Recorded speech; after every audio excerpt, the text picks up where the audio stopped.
ధర్మ సందేహాలు కార్యక్రమానికి తిరిగి స్వాగతం.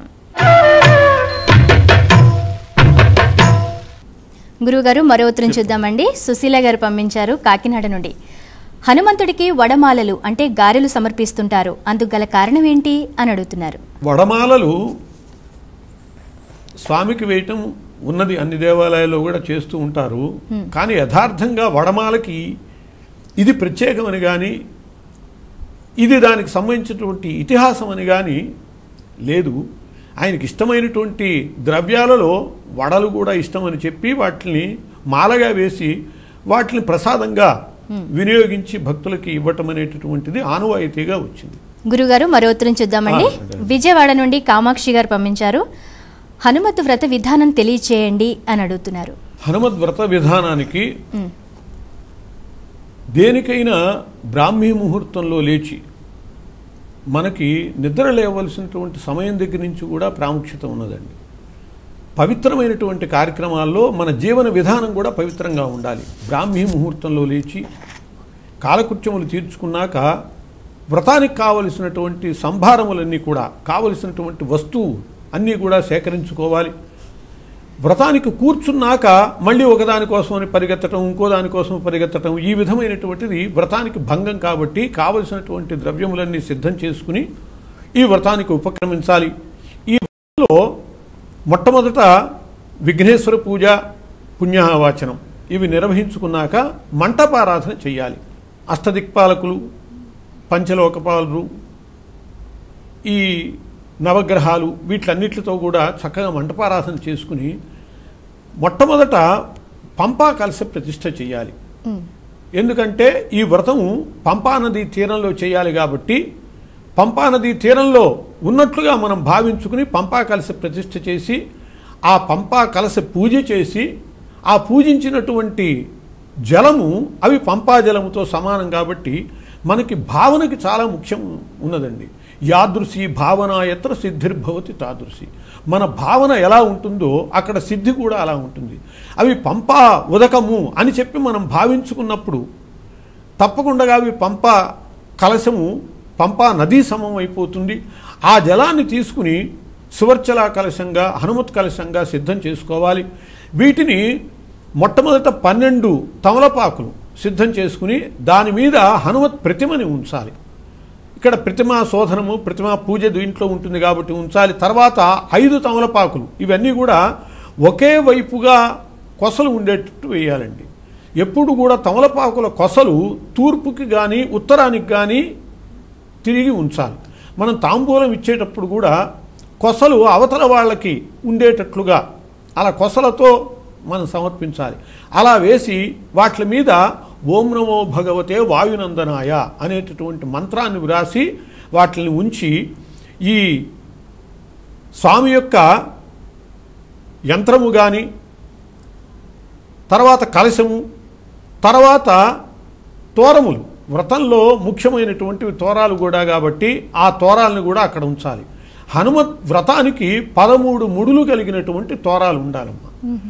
13 ముడులకి కూడా మనం పూజ చేస్తాం. తోర గ్రంథి పూజ అని 13 ముడులకి 13 గ్రంథులు అంటే ముడులు, వాటికి పూజ చేస్తాం. మనకి ప్రత్యేకించి హనుమద్ వ్రతానికి సంబంధించినటువంటి 13 ముడుల తోరాలే దొరుకుతాయా అని అంటే ఒకవేళ అవి దొరకపోయినా కూడా అనంత పద్మనాభ వ్రతాల తోరాలు ఎక్కువగా ప్రచారంలో బజార్లో దొరుకుతూ ఉంటాయి. వాటిని తెచ్చుకున్నా కూడా వాటికి 14 ముళ్ళు ఉంటాయి. అయినా మనము తోర గ్రంథి పూజ 13 ముళ్ళకే చేస్తాం కాబట్టి 13 మనం స్వీకరించినట్లు. అలాంటి తోరాలు అవి కూడా పసుపచ్చని తోరాలు చాలా ప్రాధాన్యం వహిస్తాయి ఈ వ్రతంలో. అవి కూడా ఉంచి చక్కగా ప్రతిమా శోధనం చేసి దానికి చక్కగా అలంకారం చేసి అక్కడ పెట్టి హనుమత్ పూజ సంపూర్ణంగా మనము అష్టోత్తరంతోనో లేకపోతే సహస్రనామాలతోనో, సహస్రనామం చేయటమే విశేషము ఈ వ్రతానికి. పూజా ద్రవ్యాలతో పూజ చేసి షోడశోపచారాలు చేసి స్వామికి నివేదనలు చేయాలి. అలా నివేదనలు చేశాక తర్వాత కథాభాగం, వ్రతంలో ఎప్పుడు కూడా కథాశ్రవణం ఉంటుంది. మనం అక్షతలు తీసుకుని పురోహితుడు చెప్పేటటువంటి కథని మనం శ్రవణం చేయటం. నవవిధ భక్తులలో శ్రవణం, కీర్తనం, విష్ణు స్మరణం, పాదసేవనం అని చెప్పి శ్రవణ భక్తి మొట్టమొదటి భక్తి. అలాంటి శ్రవణ భక్తి తప్పకుండా వ్రతాల్లో ఉంటుంది. కథాశ్రవణం చేసి ఆ అక్షతలు శిరస్సును ధరించాలి. ఆ తర్వాత మనము తోరము ధరించాలి. ఈ 13 ముళ్ళ తోరాల్ని మనం పూజ చేస్తాం కాబట్టి ఇవి హనుమద్ రక్షలు. ఈ తోరాలు అంటే హనుమద్ రక్షలే. వాటిని మనం ధరించడం ద్వారా ఆ హనుమంతుని యొక్క రక్షను మనం పొందినటువంటి వాళ్ళం అవుతాం. కేవలం వ్రతం చేసుకున్న వాళ్లే ఈ వ్రత తోరాలు రక్షలు ధరించాలి అనేమి లేదు. మనకి ఇష్టలైనటువంటి వాళ్ళకి, మన కుటుంబ సభ్యులకి, మన మిత్రులకి, బంధువులకి, అలాగే తోటి భక్తులకి కూడా ఈ వ్రత తోరాలు పంచిపెట్టవచ్చు. వాళ్ళు కూడా ఈ వ్రత తోరములు కట్టుకుని చక్కగా ఈ ప్రసాదం స్వీకరిస్తే ఈ వ్రతము యొక్క ఫలితాన్ని వాళ్ళు పొందుతారు.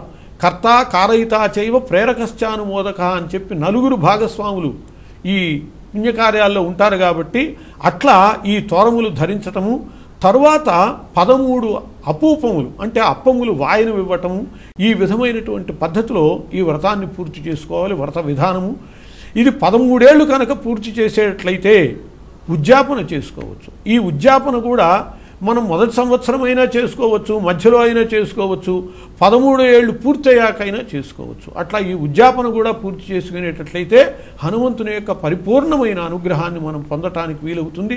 అట్లా ఈ వ్రత విధానం అంతా కూడా సక్రమైనటువంటి పద్ధతిలో నెరవేర్చుకుని స్వామి యొక్క అనుగ్రహాన్ని భక్తులు పొందుదురుగాక అని చెప్పి మనం ఆశిద్దాం. గురుగారు, మీ అమూల్యమైన సమయాన్ని వెచ్చించి హనుమద్ వ్రతం యొక్క విశిష్టత గురించి తెలియజేశారు. ఆ హనుమంతుణ్ణి ఎలా ప్రసన్నం చేసుకోవాలో వివరించినందుకు ధన్యవాదాలండి. చాలా సంతోషం. వీక్షించారు కదా హనుమద్ వ్రత ప్రత్యేక ధర్మ సందేహాలు కార్యక్రమాన్ని. మీరు కూడా వ్రత విధానాన్ని తెలుసుకుని చక్కగా ఆచరించి ఆ స్వామివారి కరుణను పొందాలని మనస్ఫూర్తిగా కోరుకుంటున్నాం. రేపటి ధర్మ సందేహాల్లో మళ్ళీ కలుద్దాం. అంతవరకు సెలవు. నమస్కారం. మీ అభిప్రాయాలను, సూచనలను మాకు తెలియజేయాల్సిన చిరునామా భక్తి TV, care of Rachana television private limited, road number 92, Jubilee hills, Hyderabad 5,96,000. మా ఇమెయిల్ ఐడి bhaktihyd@gmail.com. మా వెబ్సైట్ www.bhaktitv.org. Phone number 9010222333.